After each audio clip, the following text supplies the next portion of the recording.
Kaleshwaram commission విచారణ కొనసాగుతోంది.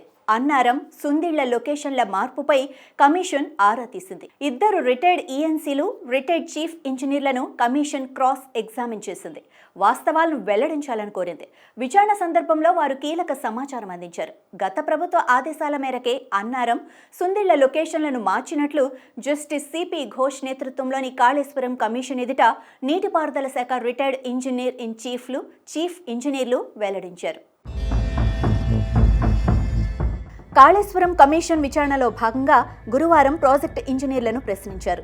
నిజాలు చెరిపివేయవద్దు, ప్రాజెక్టులకు సంబంధించిన డాక్యుమెంట్లు దాచవద్దని కమిషన్ హెడ్ జస్టిస్ ఘోష్ ఆగ్రహం వ్యక్తం చేశారు.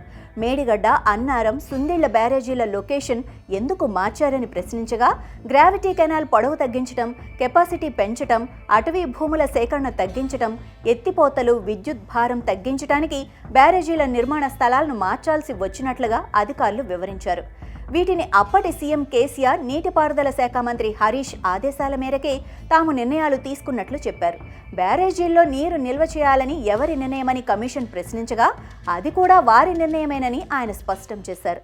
అయితే తనకు చెబుతున్న సమాచారం ఒక విధంగా ఉంది, రికార్డుల్లో మరొక విధంగా ఉంది, వాటిని ఎందుకు దాస్తున్నారు అంటూ జస్టిస్ ఘోష్ రికార్డులను చూపుతూ ఆగ్రహం వ్యక్తం చేశారు.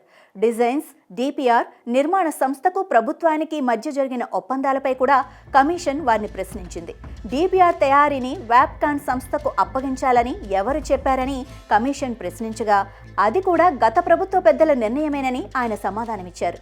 వీటిపై కమిషన్ క్రాస్ ఎగ్జామినేషన్ సమయంలో సమాధానం చెప్పలేక, నీళ్లు నమలటంతో పాటు మరికొన్ని ప్రశ్నలకు సమాధానం ఇవ్వలేక మౌనం వహించారు.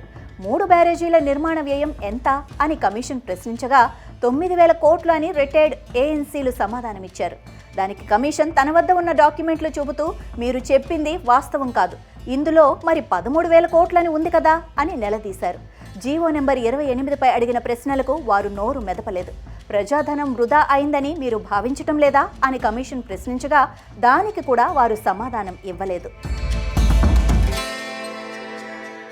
ఇక కాళేశ్వరం నిర్మాణ ఒప్పందం మేరకు జరగని పనుల్లో జాప్యానికి సంబంధిత ఏజెన్సీలకు ఎప్పుడైనా పెనాల్టీలు వేసిన సందర్భాలు ఉన్నాయా అని కమిషన్ ప్రశ్నించగా, వేయలేదని అధికారుల నుంచి సమాధానం వచ్చింది. ఇది అధికారులు తమ బాధ్యతను విస్మరించటమే అని కమిషన్ భావించింది. కాళేశ్వరం ప్రాజెక్టులో అవకతవకలపై అధికారుల నుండి కమిషన్ మరింత సమాచారం శోధించే అవకాశం కనిపిస్తోంది.